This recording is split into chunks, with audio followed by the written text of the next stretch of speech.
राम कृष्ण हरी, राम कृष्ण हरी. मंडळी, भगवान परशुरामांनी स्वतःच्याच आईचे मस्तक धरा वेगळे का केले? असे कोणते भयंकर पाप त्यांच्या आईने केले होते? आणि त्यांच्या वडिलांनीच स्वतःच्या पत्नीचे मस्तक उडवण्याचा आदेश का दिला होता? जाणून घेण्यासाठी हा व्हिडिओ शेवटपर्यंत नक्की पहा. मंडळी, आज मी तुमच्या समोर भगवान श्रीहरी विष्णूंचे 6वे अवतार चिरंजीवी भगवान परशुराम यांची अत्यंत रोमांचक, अद्भुत आणि भक्तिरसपूर्ण कथा घेऊन आले आहे. ही कथा ऐकल्याने मानवी मनातील सर्व पापांचा आणि अज्ञानाचा नाश होतो आणि जीवनात अन्यायाविरुद्ध लढण्याची प्रचंड ऊर्जा मिळते. जो कोणी भाविक ही कथा सुरुवातीपासून शेवटपर्यंत श्रवण करेल त्याच्यावर साक्षात भगवान परशुरामांचा आशीर्वाद राहील आणि त्याला कधीही संकटांना सामोरे जाण्याची भीती वाटणार नाही. म्हणून सर्वांनी ही कथा अत्यंत लक्ष देऊन आणि शेवटपर्यंत ऐकावी. माझ्या प्रिय श्रोत्यांनो, भगवान परशुराम हे केवळ एक अवतार नव्हते, तर ते धर्मरक्षणाचे एक महान प्रतीक होते. जेव्हा जेव्हा या पृथ्वीवर पापाचा आणि अन्यायाचा भार वाढतो, तेव्हा भगवान विष्णू अवतार घेतात. त्रेतायुगाच्या सुरुवातीला पृथ्वीवर काही दुष्ट आणि अहंकारी राजांचा म्हणजेच क्षत्रियांचा उन्माद खूप वाढला होता. त्यांनी आपल्या सत्तेचा आणि शक्तीचा गैरवापर करून सामान्य प्रजेवर आणि तपस्वी ऋषीमुनींवर अतोनात अत्याचार करण्यास सुरुवात केली होती. अशा या घोर संकटातून पृथ्वीला आणि धर्माला वाचवण्यासाठी साक्षात भगवान श्रीहरी विष्णूंनी परशुराम म्हणून या पृथ्वी तलावर जन्म घेतला. ही कथा नुसती कथा नाही, तर एका पुत्राची मातृभक्ती, एका शिष्याची गुरुभक्ती आणि एका योद्धाची धर्मनिष्ठा यांचा हा एक सुंदर संगम आहे. चला तर मग आपण आपले मन शांत करूया आणि त्या महान भार्गवरामाच्या चरणी लीन होऊन या दिव्य कथेच्या प्रवासाला सुरुवात करूया. त्या अगोदर मंडळी, एक छोटीशी विनंती करते. मी हा व्हिडिओ खूप अधिक मेहनत घेऊन बनवला आहे. माझी मेहनत आवडली तर लाईक नक्की करा आणि कमेंटमध्ये जय परशुरामजी नक्कीच लिहा. चला तर मग मी कथेला सुरुवात करते. मंडळी, कथेची सुरुवात होते एका अत्यंत प्राचीन आणि पवित्र अशा भृगु वंशापासून. भृगु ऋषींच्या कुळात रुचिक नावाचे एक अत्यंत तेजस्वी आणि महान ऋषी होऊन गेले. रुचिक ऋषींनी राजा गाधी यांची कन्या आणि विश्वामित्र यांची बहीण, जिचे नाव सत्यवती होते, तिच्याशी विवाह केला. राजा गाधी हे कुशिक वंशाचे एक अत्यंत पराक्रमी क्षत्रिय राजे होते. अशा प्रकारे एका महान ब्राह्मण कुळाचा आणि एका शूर क्षत्रिय कुळाचा हा पवित्र संगम झाला होता. लग्नानंतर काही काळ लोटल्यावर सत्यवतीने आपले सासरे भृगु ऋषी यांच्याकडे एक वरदान मागितले. तिने प्रार्थना केली की तिला आणि तिच्या क्षत्रिय मातेला अत्यंत तेजस्वी पुत्र प्राप्त व्हावेत. भृगु ऋषींनी तिच्या प्रार्थनेला प्रसन्न होऊन होकार दिला आणि 2 वेगवेगळ्या प्रकारचा प्रसाद म्हणजेच पायस तयार केला. त्यांनी सत्यवतीला सांगितले की तिने एका पिंपळाच्या नव्हे तर उंबराच्या झाडाला मिठी मारून तो प्रसाद ग्रहण करावा, जेणेकरून तिला एक अत्यंत शांत आणि धार्मिक वृत्तीचा ब्राह्मण पुत्र प्राप्त होईल. आणि तिच्या मातेसाठी त्यांनी दुसरा प्रसाद दिला, जो खाताना तिने पिंपळाच्या झाडाला मिठी मारायची होती, जेणेकरून त्या क्षत्रिय राणीला एक अत्यंत शूर आणि पराक्रमी असा क्षत्रिय पुत्र प्राप्त होईल. पण श्रोत्यांनो, नियतीच्या मनात काहीतरी वेगळेच दडलेले होते. सत्यवतीच्या मातेने चुकून किंवा जाणीवपूर्वक तो प्रसाद बदलला. सत्यवतीने तो प्रसाद खाल्ला जो तिच्या क्षत्रिय मातेसाठी होता आणि तिच्या मातेने तो प्रसाद खाल्ला जो एका ब्राह्मणासाठी होता. जेव्हा रुचिक ऋषींना आपल्या दिव्य दृष्टीने ही गोष्ट समजली, तेव्हा ते अत्यंत चिंतेत पडले. त्यांनी सत्यवतीला बोलावून सांगितले की हे सत्यवती, प्रसादाच्या या अदलाबदलीमुळे आता तुझा पुत्र हा ब्राह्मणाच्या पोटी जन्म घेऊनही क्षत्रियासारखा अत्यंत क्रोधी आणि हिंसक असेल. हे ऐकून सत्यवतीला खूप मोठा धक्का बसला. ती रुचिक ऋषींच्या चरणांवर पडून रडू लागली आणि म्हणाली, हे नाथ, मला असा हिंसक पुत्र नको. कृपया यातून काहीतरी मार्ग काढा. तिच्या अत्यंत विनवण्यानंतर रुचिक ऋषींनी तो शाप थोडा बदलला आणि सांगितले की ठीक आहे, तुझे हे क्षत्रिय गुण तुझ्या पुत्रात न येता तुझ्या नातवामध्ये येतील. श्रोत्यांनो, याच वचनानुसार सत्यवतीच्या पोटी अत्यंत शांत आणि ज्ञानी असे जमदग्नी ऋषी जन्माला आले. तर सत्यवतीच्या मातेच्या पोटी राजर्षी विश्वामित्र जन्माला आले. जमदग्नी ऋषी हे जसे जसे मोठे होत गेले तसे तसे त्यांच्या ज्ञानाची आणि तपश्चर्येची कीर्ती संपूर्ण जगात पसरू लागली. त्यांनी वेद, शास्त्र आणि सर्व प्रकारच्या विद्यांमध्ये प्रावीण्य मिळवले होते. त्यांचा विवाह राजा प्रसेनजीत यांची कन्या राणी रेणुका यांच्याशी झाला. माता रेणुका या अत्यंत पतिव्रता आणि महान तपस्विनी होत्या. त्यांचे मन अत्यंत पवित्र आणि निर्मळ होते. जमदग्नी ऋषी आणि माता रेणुका यांना रुमडवान, सुषेण, वसू आणि विश्वावसू असे 4 मोठे पुत्र झाले. जमदग्नींचा आश्रम म्हणजे जणू स्वर्गाचाच एक तुकडा पृथ्वीवर आला होता. अशा या पवित्र वातावरणात वैशाख महिन्याच्या शुक्ल पक्षातील तृतीया तिथीला, ज्याला आपण अक्षय्य तृतीया असे म्हणतो, त्या अत्यंत शुभ दिवशी एका दिव्य बालकाचा जन्म झाला.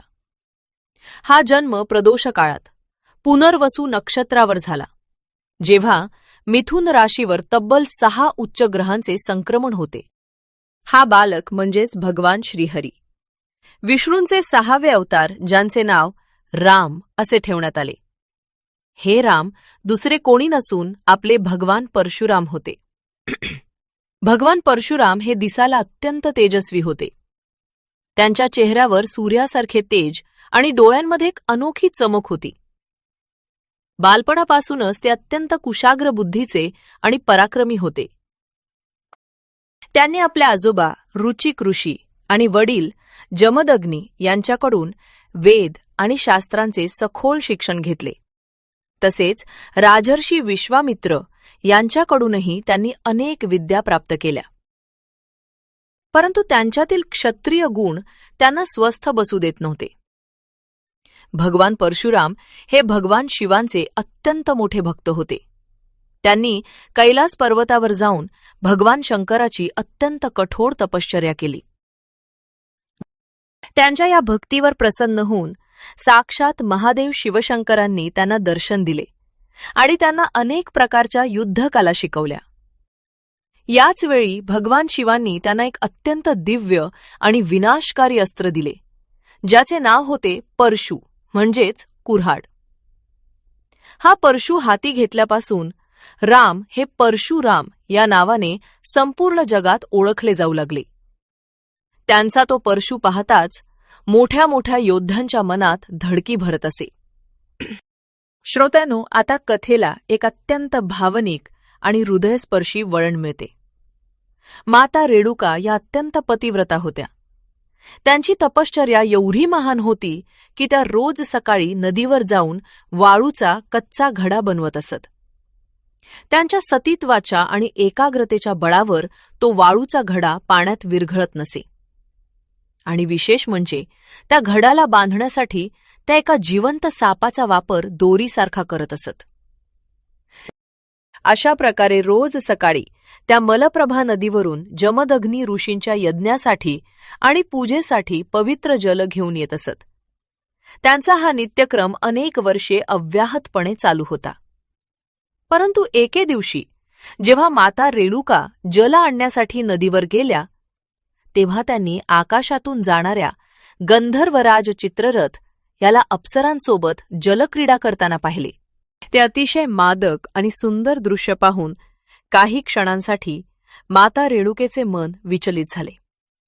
त्यांच्या मनातील ती एकाग्रता आणि तो वैराग्य भाव क्षणभरासाठी ढळला आणि त्यांच्या मनात एक मानवी विकृती किंवा आकर्षण निर्माण झाले. आणि काय आश्चर्य, त्यांच्या मनातील तो भाव बदलताच त्यांच्या हातातील तो वाळूचा घडा नदीच्या पाण्यात विरघळून गेला. त्यांना पाण्याचे मडके बनवता आले नाही. स्वतःची चूक लक्षात येताच माता रेणुका अत्यंत दुःखी झाल्या आणि रडू लागल्या. त्यांना आश्रमात परतायला खूप उशीर झाला.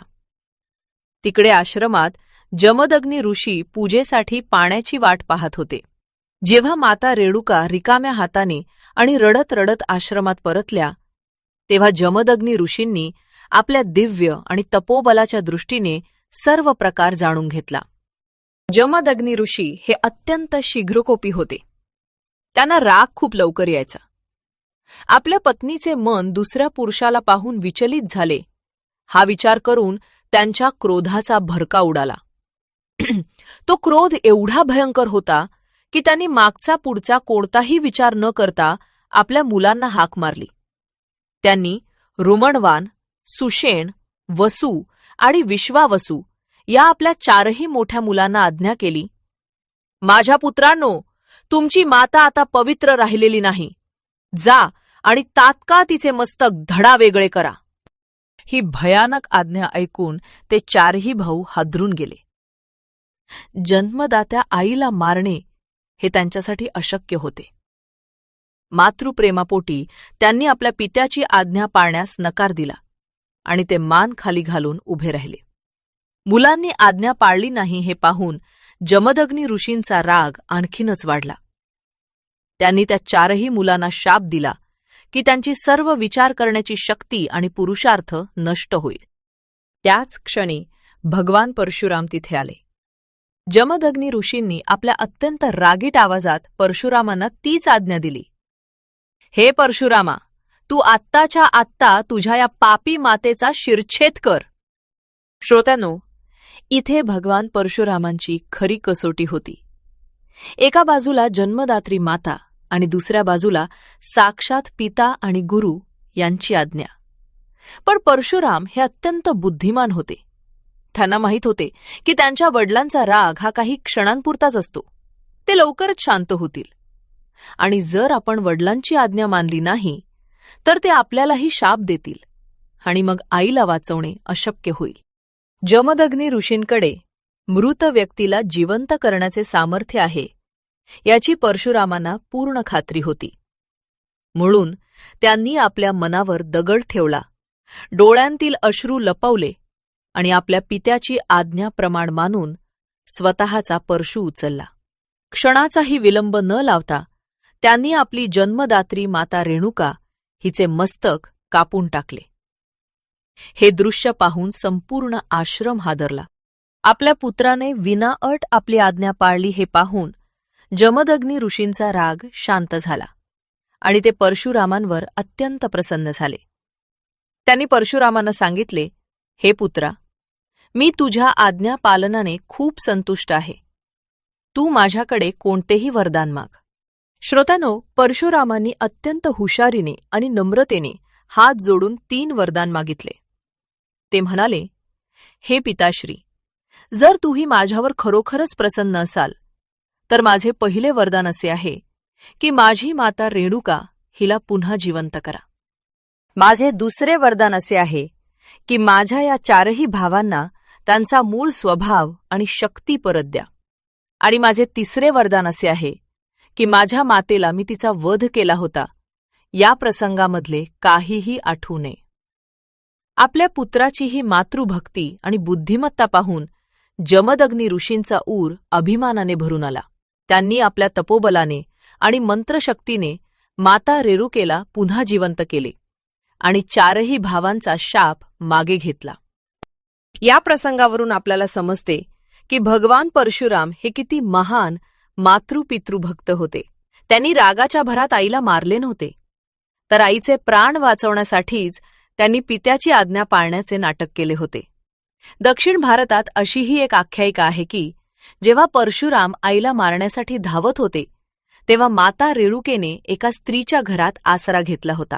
परशुरामांनी रागाच्या भरात त्या दोन्ही स्त्रियांचे मस्तक उडवले आणि नंतर जिवंत करताना रेणुकेचे मस्तक चुकून त्या दुसऱ्या स्त्रीच्या धडावर लावले.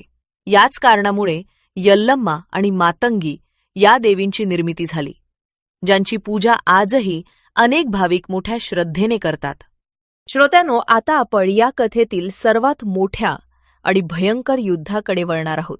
त्याच काळात नर्मदा नदीच्या तीरावर असलेल्या महिष्मती नगरीत हैहय वंशाचा राजा कार्तवीर्य अर्जुन, ज्याला सहस्रार्जुन किंवा सहस्रबाहू असंही म्हटले जायचे, तो राज्य करत होता. हा सहस्रार्जुन भगवान दत्तात्रेयांचा अत्यंत मोठा भक्त होता. त्याने भगवान दत्तात्रेयांची कठोर तपश्चर्या करून त्यांच्याकडून 1000 हात आणि युद्धात कधीही पराभूत न होण्याचे वरदान प्राप्त केले होते.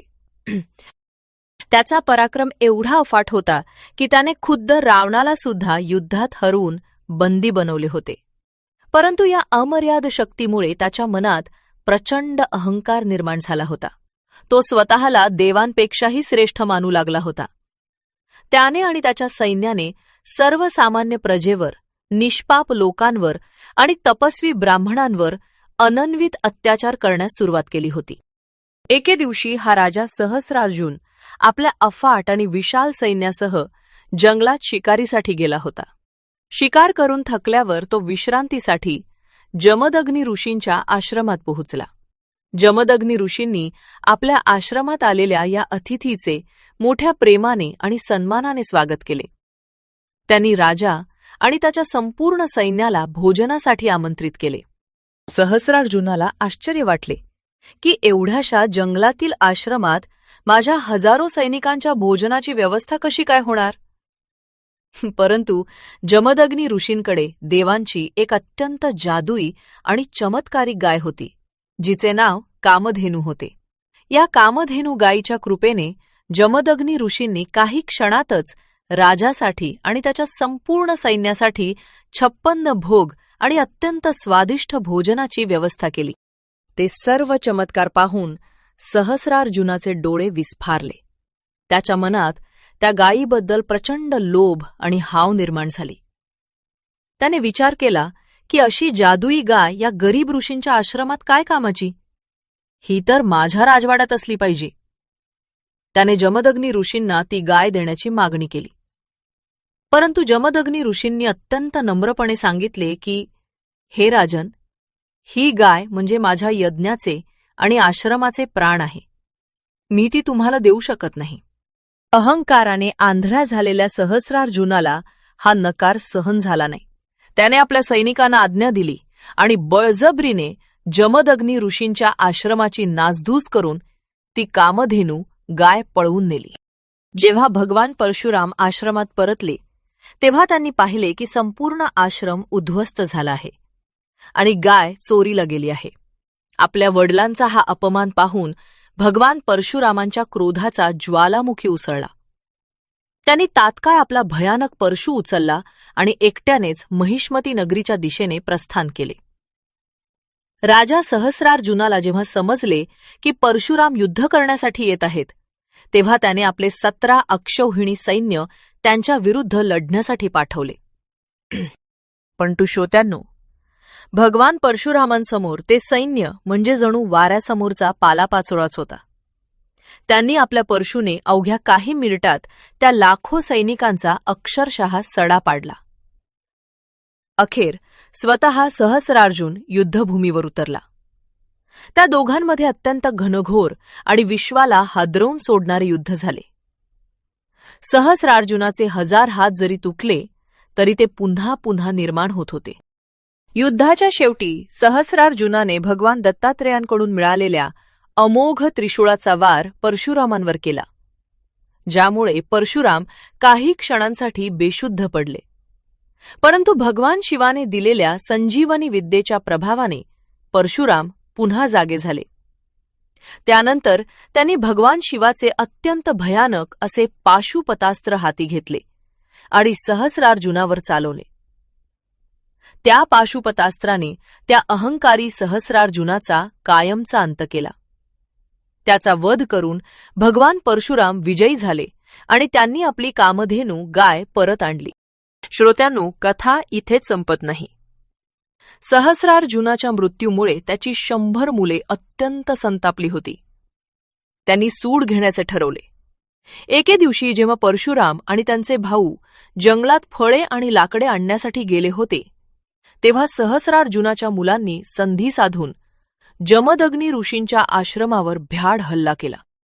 त्यांनी ध्यानस्थ बसलेल्या अत्यंत शांत आणि निरपराध अशा जमदग्नी ऋषींची निर्घृणपणे हत्या केली आणि त्यांचे मस्तक कापून ते सोबत घेऊन गेले. यावेळी त्यांनी माता रेणुकेवरही हल्ला करून तिला गंभीर जखमी केले. जेव्हा भगवान परशुराम आश्रमात परतले तेव्हा त्यांना आपल्या वडिलांचे रक्तबंबाळ आणि शीर नसलेले शरीर दिसले. माता रेणुका अत्यंत दुःखाने आणि वेदनेने विलाप करत होती. आपल्या पतीच्या मृतदेहाजवळ बसून माता रेणुकेने तब्बल 21 वेळा छाती बडवून आक्रोश केला. आपल्या आईच्या त्या 21 किंकाळ्या भगवान परशुरामांच्या हृदयाला अक्षरशः चिरून गेल्या. त्यांचा शोक आणि क्रोध गगनाला भिडला.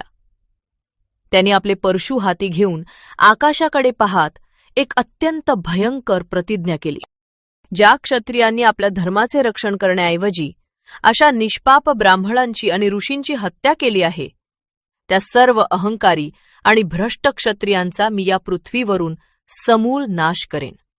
त्यानंतर भगवान परशुरामांनी आपल्या वडिलांचे मस्तक परत आणले आणि कुरुक्षेत्रावर नेऊन मंत्रविद्येने त्यांच्या शरीराला जोडून त्यांना पुन्हा जिवंत केले. मग सुरू झाला भगवान परशुरामांचा तो महाभयंकर प्रवास. त्यांनी संपूर्ण पृथ्वीवर फिरून हैहय वंशाच्या आणि इतर सर्व अत्याचारी क्षत्रिय राजांना शोधून शोधून मारण्यास सुरुवात केली.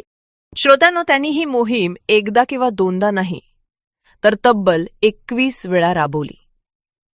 माता रेणुकेच्या प्रत्येक किंकाळीचा हिशोब त्यांनी घेतला. त्यांनी मारलेल्या क्षत्रियांच्या रक्ताने कुरुक्षेत्राजवळ समंत पंचक नावाचे 5 मोठे तलाव भरले होते आणि त्याच रक्ताने त्यांनी आपल्या पूर्वजांचे तर्पण केले. त्यांचे हे रौद्र रूप पाहून सर्व देवी देवताही घाबरले. अखेर त्यांचे आजोबा रुचिक ऋषी आणि कश्यप ऋषी यांनी त्यांना शांत केले आणि त्यांना हा संहार थांबवण्याची विनंती केली. जेव्हा पृथ्वीवर सर्व दुष्ट क्षत्रिय संपले तेव्हा त्यांच्या पत्नींनी वंशाचा नाश होऊ नये म्हणून अत्यंत पवित्र भावनेने श्रेष्ठ ब्राह्मणांसोबत नियोग प्रथेचा अवलंब केला. या प्रक्रियेतून पुन्हा एकदा एक नवीन क्षत्रिय पिढी निर्माण झाली, जी धार्मिक आणि प्रजेचे रक्षण करणारी होती. अशा प्रकारे परशुरामांनी धर्माची पुन्हा स्थापना केली. आपल्या पूर्वजांच्या शांतीसाठी आणि झालेल्या पापांच्या प्रायश्चित्तासाठी भगवान परशुरामांनी अश्वमेध आणि विश्वजित नावाचे मोठे यज्ञ केले. या यज्ञानंतर त्यांनी आपण जिंकलेली ही संपूर्ण पृथ्वी आपले गुरु कश्यप ऋषी यांना दान करून टाकली. जेव्हा त्यांनी पृथ्वी दान केली तेव्हा कश्यप ऋषींनी त्यांना सांगितले की, हे परशुरामा, आता तू दान केलेल्या पृथ्वीवर तू राहू शकत नाहीस. तुला येथून जावे लागेल. हे ऐकून भगवान परशुराम दक्षिण दिशेला आले आणि सह्याद्रीच्या उंच पर्वतावर जाऊन उभे राहिले. त्यांनी समुद्राची देवता वरुण याला मागे हटण्याची आणि राहण्यासाठी जागा देण्याची विनंती केली. परंतु जेव्हा समुद्राने ऐकले नाही तेव्हा परशुरामांनी आपला परशु समुद्राच्या दिशेने सोडला.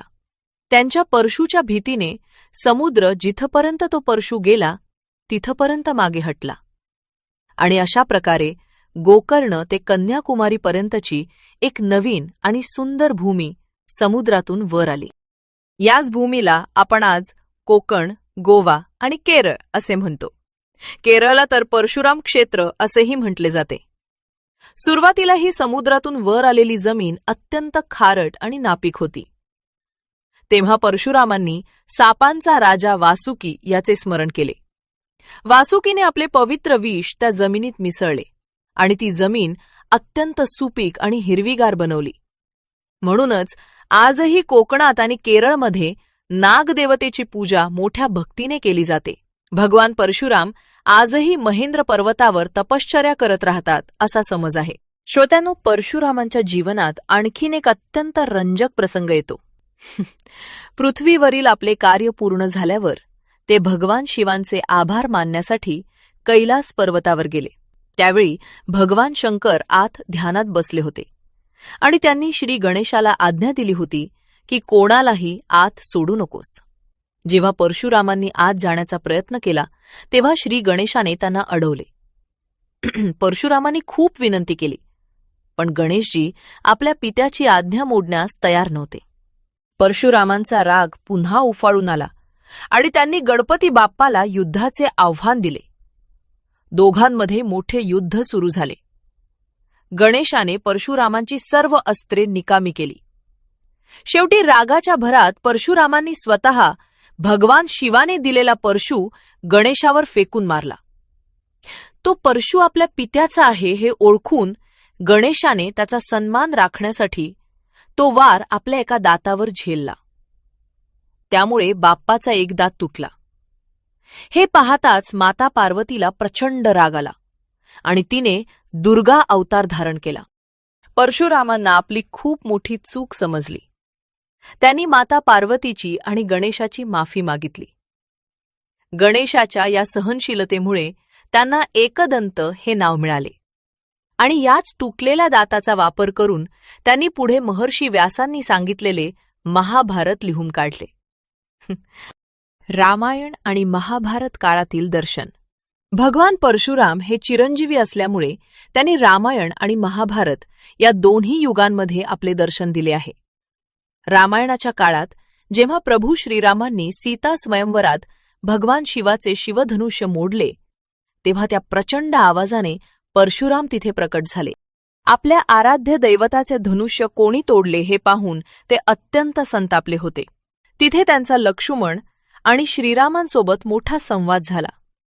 जेव्हा प्रभू श्रीरामांनी अत्यंत नम्रपणे परशुरामांशी संवाद साधला आणि परशुरामांकडे असलेले श्री विष्णूंचे शार्ंग धनुष्य अत्यंत सहजपणे उचलून त्याला प्रत्यंचा लावली, तेव्हा परशुरामांना समजले की श्रीराम हे साक्षात श्रीहरी विष्णूंचेच अवतार आहेत. त्यांचा सर्व अहंकार गळून पडला. त्यांनी श्रीरामांची क्षमा मागितली आणि आपले सर्व तपोबळ रामाला अर्पण करून ते महेंद्र पर्वतावर निघून गेले. त्यानंतर महाभारत काळात परशुराम हे भीष्म पितामह, गुरु द्रोणाचार्य आणि दानशूर कर्ण यांचे गुरु होते. जेव्हा भीष्माने अंबा नावाच्या राजकुमारीला नाकारले तेव्हा तिच्या न्यायासाठी परशुरामांनी आपल्याच शिष्याशी म्हणजेच भीष्माशी सलग 23 दिवस घनघोर युद्ध केले होते. शेवटी देवतांनी मध्यस्थी करून ते युद्ध थांबवले.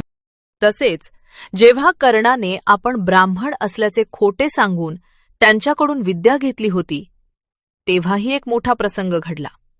एके दिवशी परशुराम कर्णाच्या मांडीवर डोके ठेवून झोपले असताना एका भयंकर किड्याने कर्णाच्या मांडीला चावा घेतला. आपल्या गुरूंची झोप मोड होऊ नये म्हणून कर्णाने तो प्रचंड वेदना सहन केल्या. पण जेव्हा परशुराम उठले आणि त्यांनी ते रक्त पाहिले तेव्हा ते समजले की एवढी वेदना सहन करण्याची ताकद फक्त क्षत्रियात असू शकते. खोटे बोलून विद्या घेतल्यामुळे त्यांनी कर्णाला शाप दिला की युद्धाच्या सर्वात महत्वाच्या क्षणी तू माझी ही विद्या विसरून जाशील. श्रोत्यांनो, आजही असे मानले जाते की भगवान परशुराम हे महेंद्र पर्वतावर अदृश्य स्वरूपात तपश्चर्या करत आहेत. जेव्हा कलियुगाच्या शेवटी भगवान विष्णू आपला 10वा कल्की अवतार घेतील तेव्हा याच कल्की अवताराचे युद्धगुरू म्हणून भगवान परशुराम त्यांना युद्धकला आणि शस्त्रांचे ज्ञान देतील. अशी ही भगवान परशुरामांची कथा केवळ एक पौराणिक आख्यायिका नाही. आजच्या जगात जेव्हा एखादा शक्तिशाली माणूस, एखादी भ्रष्ट व्यवस्था सामान्य माणसाला त्रास देते तेव्हा आपण रडत बसण्यापेक्षा भगवान परशुरामांसारखे आपले कौशल्य आणि ज्ञानरूपी परशु हाती घेतला पाहिजे. आपली मेहनत आणि आपले कौशल्य हेच आपले खरे अस्त्र आहे. अनन्यायाविरुद्ध उभे राहणे हाच खरा धर्म आहे. हेच आपल्याला ही कथा शिकवते. माझ्या प्रिय भाविक श्रोत्यांनो, मी आशा करते की तुम्हाला ही भगवान परशुरामांची दिव्य आणि रोमांचक कथा नक्कीच आवडली असेल. ही कथा ऐकल्याने तुमच्या मनातील सर्व निराशा दूर होऊन तुम्हाला एक नवी ऊर्जा मिळाली असेल. जर तुम्हाला ही कथा ऐकून खरोखरच मनःशांती मिळाली असेल आणि परशुरामांचा हा इतिहास आवडला असेल तर या व्हिडिओला नक्की लाईक करा. तुमच्या भावना आणि जय श्रीराम किंवा जय परशुराम असे खाली कमेंटमध्ये नक्की लिहा. ही अनमोल कथा तुमच्या मित्रपरिवारासोबत आणि नातेवाईकांसोबत शेअर करायला विसरू नका. आणि अशाच अनेक सुंदर, भक्तिरसपूर्ण आणि ओघवत्या पौराणिक कथा ऐकण्यासाठी आपल्या चॅनलला लगेच सबस्क्राईब करा आणि बेल आयकॉन दाबायला विसरू नका. पुन्हा भेटूया अशाच एका नवीन आणि सुंदर कथेसोबत. तोपर्यंत आनंदी रहा, भक्तीत मग्न रहा आणि सुरक्षित रहा. पुंडलिक वरदे हरी, विठ्ठल श्री ज्ञानदेव तुकाराम. जय श्री परशुराम. धन्यवाद.